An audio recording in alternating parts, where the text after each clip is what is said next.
Welcome back to Modern Parenting.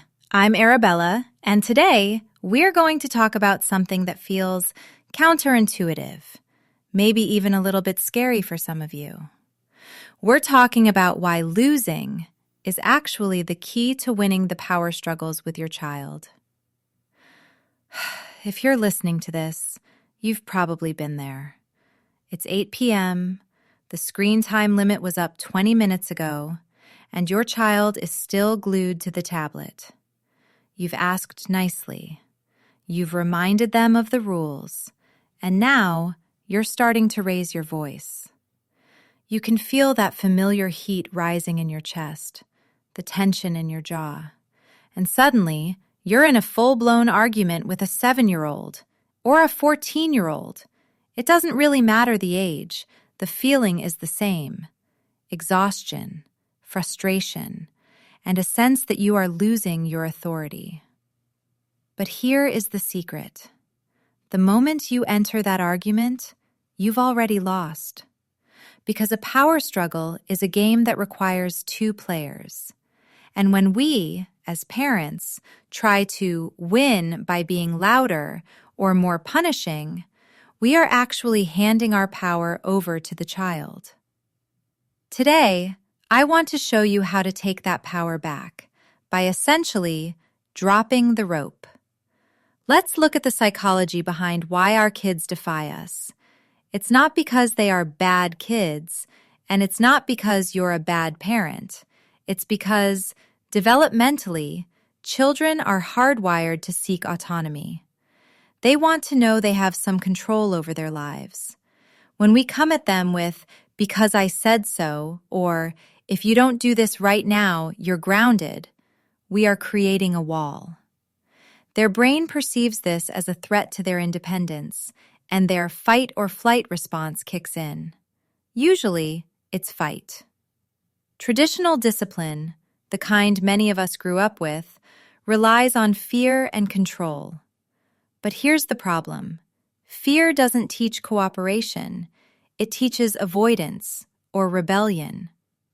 When you yell or use harsh punishments, you might get compliance in the short term, but you're sacrificing the long-term connection. And without connection, you have no real influence. And influence is what you actually want, not just control. So, what does it mean to lose the fight? It doesn't mean being permissive. It doesn't mean letting your child walk all over you. It means refusing to participate in the conflict. Think of a tug-of-war. If your child is pulling as hard as they can on one end of the rope and you simply let go, what happens? The struggle ends. You aren't losing the rope, you're ending the game. And once the game ends, you can actually start leading. This is where calm authority comes in. Calm authority is the ability to set a firm boundary without the emotional baggage of an argument. It sounds like this. I can see you're really frustrated that screen time is over, and it's still time to put the tablet away. No yelling, no long explanations, just a statement of fact, followed by action. If they keep arguing, you don't argue back. You stay grounded. You stay calm. You become the unmovable object. I know what you're thinking.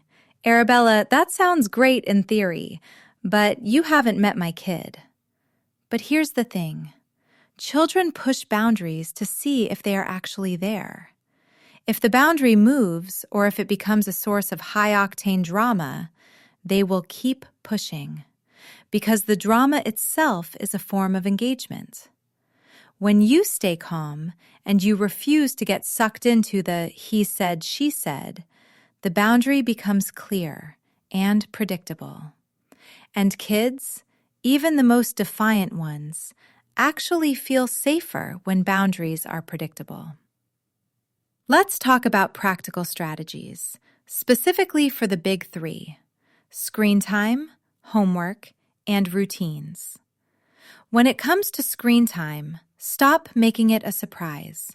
Use timers, but more importantly, use forced choices. Instead of saying, "Get off the iPad," try, "Do you want to turn the iPad off yourself, or do you want me to help you by taking it?" Either way, the iPad is going off, but you're giving them a tiny bit of autonomy in how it happens. For homework, move away from being the enforcer. If you're fighting about homework every night, you are taking ownership of their education, and they are happy to let you carry that burden. Try saying, "I'm not going to fight with you about your math tonight. I'm here to help if you need me, but if you choose not to do it, you'll have to explain that to your teacher tomorrow."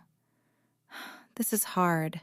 It's losing the immediate battle for compliance, but you're winning the lesson in natural consequences and responsibility. The key to making this work is your own emotional regulation. You cannot lead a child out of a storm if you are the storm. When you feel yourself getting angry, that's your signal to stop talking. Take a breath. Tell your child, "I'm too frustrated to talk about this right now. We'll discuss it in 10 minutes. This isn't losing, it's modeling. You're showing them how to handle big emotions, and you're preserving your dignity. I want you to imagine your home for a moment, without the constant back and forth. Imagine setting a boundary, and even if your child grumbles, you don't feel the need to defend it. You just let the boundary exist. That is the definition of calm authority. It's not about being the boss, it's about being the leader. A boss demands, a leader guides. A boss wins arguments, a leader wins respect. As we wrap up this deep dive, I want to leave you with a challenge. The next time you feel a power struggle brewing, I want you to intentionally lose. I want you to refuse to argue. Keep your voice low, keep your words few, and focus on the connection rather than the compliance. You might find that by losing the fight, you finally gain the cooperation you've been looking for. This is Modern Parenting. I'm Arabella, and remember, your relationship with your child is more important than any single argument. Stay calm, stay grounded, and I'll see you in the next episode.